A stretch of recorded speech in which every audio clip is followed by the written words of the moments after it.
You can be surrounded by people and still feel completely alone. You probably know exactly what I'm talking about. The dinner party where everyone is laughing and you're just smiling, and something inside of you is miles away. The group of women you text, but nobody really knows you. The friends you've had for years who have never seen you cry. That is not loneliness. This is the particular ache of being present, but also being unseen. Being included, but not belonging. And it is one of the most common experiences among women who are outworthy and they're social, but inward, they're starving for something real. Today, we're not talking about adding more to our social lives or adding more to our social calendar. We're actually going to talk about something different, something deeper, and we're talking about tribe, real tribe. And what is exactly meant by building your tribe? Welcome back to Unbreakable-You. I am Olga Binyaminov, and I am healing and empowerment coach. And today I want to talk to the men and women who are just done filling their calendar and are ready to finally fill their soul. So the first thing I want to cover is the loneliness that nobody admits. There is this loneliness epidemic that's happening right now that nobody actually talks about enough because it's hidden under that busyness that we all say we have. It's hidden under the social media posts, and it's hidden under the appearance of connection. Statistics tells us that loneliness is an all-time high very globally, even in the most social connective eras in the human history. More than half of American adults report feeling lonely. And the loneliest group are women in their 30s and 40s, many of whom would tell you that they have a lot of friends. Why? Because we have confused quantity with quality. We have confused being surrounded by people with belonging. And we have confusion that's acquainters are friends, and that attendance is intimacy. So here's what loneliness is, and nobody admits to how it looks. It looks like you have people to text, but you have no one to call at 2 a.m. when you really, really need it. You have people to go to events with, but no one knows your real story. You have other women who like your posts, but don't know what you're actually going through. And you have history with people, shared memories, old inside jokes, but almost no real honesty in the present. This kind of loneliness is harder to admit because it comes with shame. But I have so many friends. Why do I still feel so alone? And the answer is, it's because the number of people in your life is not the same as depth of connection that you have with them. Belonging is not about who shows up at your birthday party. It's about who would drive you to your house when you need it. Who will come to you if you texted them, I need you right now? How many people in your life would come? That number matters more than the size of your social circle. And if that number is small, or maybe even zero, as hard as it is to admit for that, you're not broken. You are just someone who has not yet built her actual tribe. And this is completely fixable. So let's talk about what real tribe looks like. There are three ingredients to that. And I want to give you a clear definition of a tribe because I think the word gets used too loosely. Tribe is not your contacts. It's not your followers. It's not people that you hang out with regularly. A tribe is a small group of people in whose presence you actually can be completely yourself and who chooses you back no matter what. A tribe is that community you form. It doesn't have to be a lot of people, but you know that no matter what, they'll be there for you. That group can be 2 people. It could be 5 people. It doesn't have to be large, but it has to have those 3 specific ingredients. The first ingredient is mutual investment. Real tribe is not one directional. It's not you show up for everyone, but nobody shows up for you. It's not you always being the one who reaches out. Mutual investment means both people bring something to that relationship. Both people check in. Both people show up. If you have a friendship where you're always the one reaching out, if the other person would not notice for months if you went quiet, that's not a person that should be in your tribe. That is a fan relationship, and you are just the fan.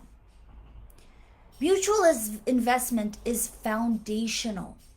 Without that, you are just maintaining the appearance of a relationship, which is not a real one. The second ingredient is safe honesty. In real tribe, you can say things that are true and you don't afraid of being judged. You can say, I'm not doing well. You can say, I don't agree with what you are doing. You can say, I need help. And you can even say, that hurts me. Not perfectly, not always gracefully, but honestly. And your relationship is strong enough to hold this. Safe honesty doesn't mean you never hurt each other's feelings. It just means that when you do, you talk about it. It means that the relationship can hold the truth, not just when it's pleasant.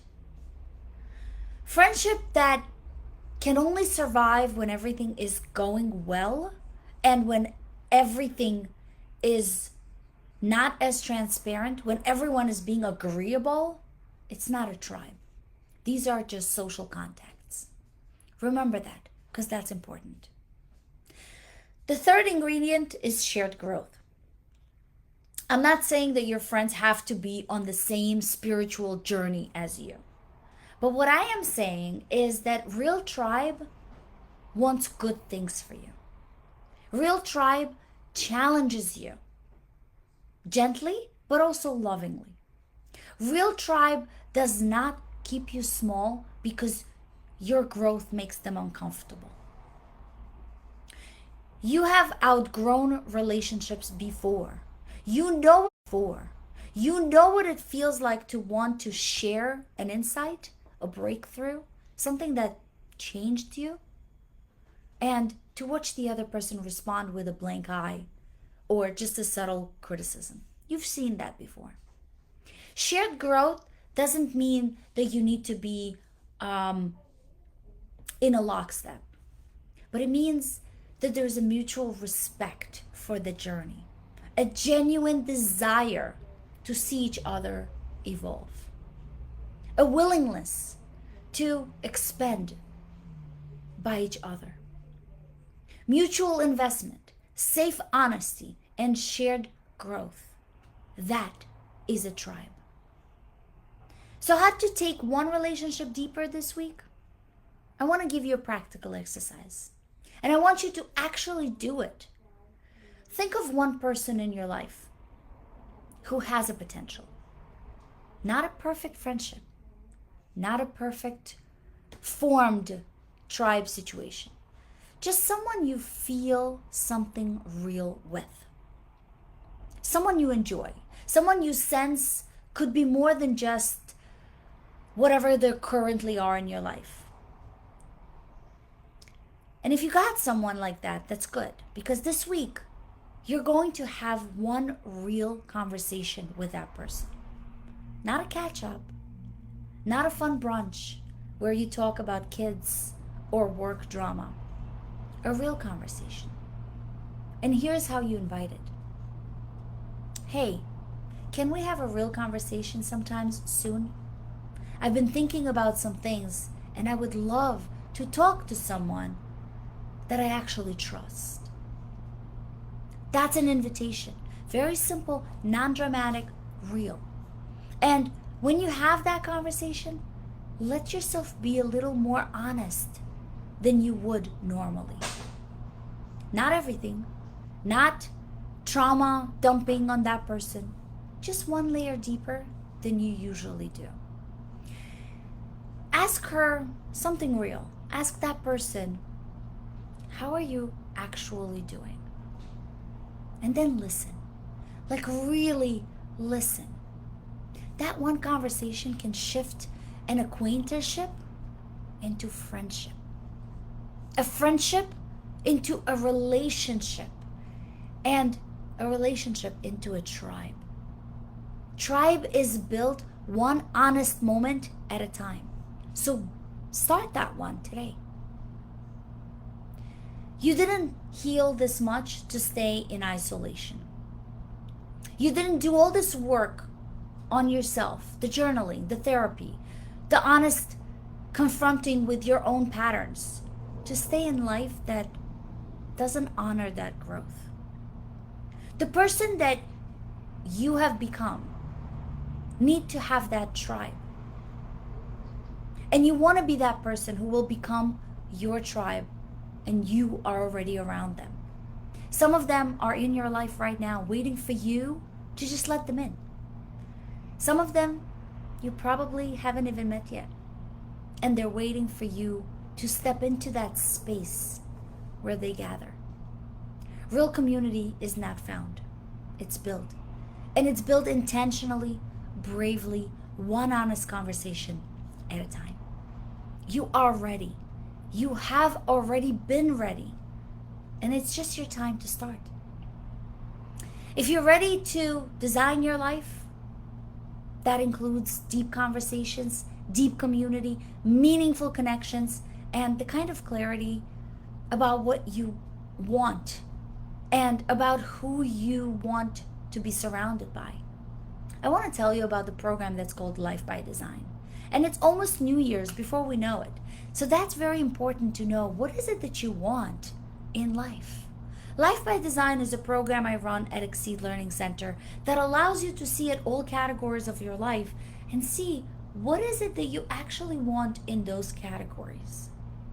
I also offer one-on-one coaching for women who are ready to intentionally build the life that they actually want. Relationships, purpose, direction, all of it, not just surviving. I want you to learn to design what you want because it is possible. Message me and I will help you start it. If that live is resonating with you, and if you know someone else who needs to hear it, please share it with them. I do that every Wednesday at 2 p.m. And next week, I'm going to continue talking about the social life community. And I'm going to talk more about loneliness, connection, and the courage to be known. Because a lot of us miscommunicate loneliness with being alone. And being alone is not always a bad thing. So I'm just going to talk more about that so you can understand how you get from feeling of loneliness to honoring being alone. Thank you for joining me today, and I really hope I'll see you again next Wednesday.